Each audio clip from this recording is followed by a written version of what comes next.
এই ধরনের মিশ্র ভগ্নাংশের যোগ আমরা কিভাবে সেকেন্ডের মধ্যে করতে পারি দেখো। এই জিনিসটাকে আমি বলতে পারি তো 109 প্লাস এই 7 পূর্ণ 17 19, এটাকে আমি এরকম লিখতে পারি তো যে 7 প্লাস 17/19।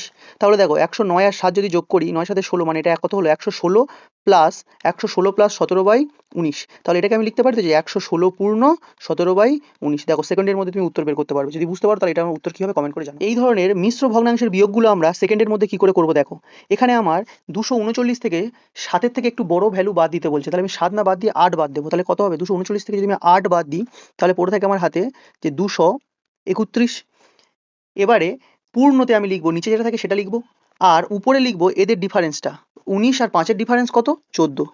তাহলে এটা হয়ে যাচ্ছে উত্তর, মানে 231 পূর্ণ 14/19 এটা হয়ে যাচ্ছে উত্তর। তাহলে যদি তোমরা বুঝতে পেরে থাকো তাহলে এটা কি হবে কমেন্ট করে জানাও। এই ধরনের সংখ্যা যেগুলো 100-র মাল্টিপিল, যেমন এখানে 100, 400, 1300, 800, এগুলোকে যদি আমি 25 দিয়ে ভাগ করি তাহলে উত্তর কি হবে সেকেন্ডের মধ্যে বের করবো দেখো।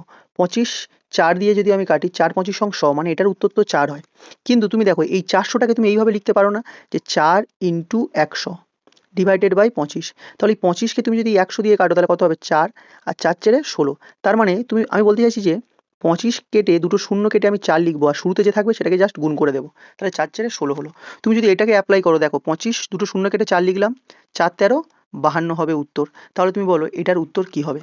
কোনো সংখ্যাকে যখন 5 দিয়ে ভাগ করতে বলা হবে তখন যদি আমি নিচে 5 না দেখতে পেয়ে যদি 10 দেখতে পাই তাহলে দশমিক এক ঘর বাঁদিকে সরে যায়। তাহলে তুমি 5টাকে 10 করতে গেলে 2 দিয়ে গুণ করবে, আর ব্যালেন্স করার জন্য ওপরেও তোমাকে 2 দিয়ে গুণ করতে হবে। তাহলে অ্যাকচুয়ালি কত হচ্ছে 36 দুগুণে 72, আর যেহেতু নিচে 10 মানে দশমিক এক ঘর আগে সরে গেল।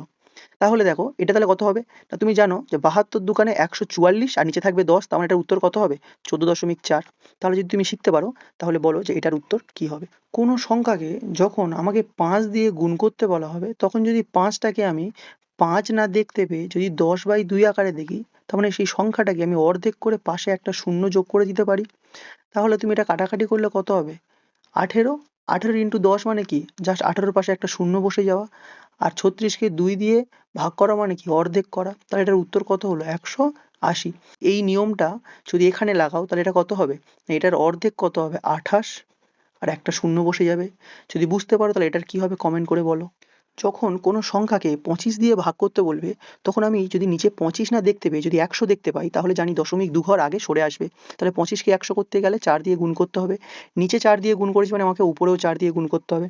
তাহলে উত্তর কত হবে 4 4 16, আর দশমিক যদি দু ঘর আগে সরে আসে তাহলে কি হবে 0.16। তাহলে এটা কত হবে বলো। তাহলে 4 দিয়ে যদি আমি গুণ করি 9 9 81, মানে দশমিক দু ঘর আগে সরে যাবে। যদি শিখতে পারো তাহলে এটার উত্তর কি হবে কমেন্ট করো। ভগ্নাংশের যোগ করার সময় যদি আমি দেখি যে নিচে সেম আছে তাহলে আমি যোগটা মুহূর্তের মধ্যে কি করে করবো দেখো। এই নিচে যেটা থাকে যদি সেম থাকে তাহলে নিচে বসে যায়, আর উপরে দুটো যোগ করে দেবো, 5 3 8। তাহলে এখানে দেখো নিচে সেম নেই কিন্তু তুমি দেখতে পাচ্ছ যে সেম করতে পারি। তাহলে এই 4কে যদি 8 করতে চাও তাহলে 2 দিয়ে গুণ, ব্যালেন্স করতে গেলে উপরেও 2 দিয়ে গুণ, তাই নিচে তো 8 হয়ে গেল, তাই নিচে 8 বসে গেল, আর উপরে কত হচ্ছে 10, এটা তো 10 হয়ে যাচ্ছে, প্লাস এখানে 3 আছে মানে 13। তাহলে এটার উত্তর হচ্ছে 13/8, আর এটার উত্তর কত 8/8, মানে এটা এক উত্তর হবে। তাহলে যদি তুমি শিখতে পারো তাহলে এটার উত্তর কি হবে তাহলে কমেন্ট করো। বিয়োগের ক্ষেত্রে যদি নিচে আমার সেম থাকে তাহলে নিচে যেটা থাকে সেটা বসে যায়, আর ওপরের ডিফারেন্সটা এখানে বসে, মানে 5 থেকে 3 বাদ দিলে কত হবে 2। তার এটার উত্তর হচ্ছে কাটাকাটি করলে কত 1 4।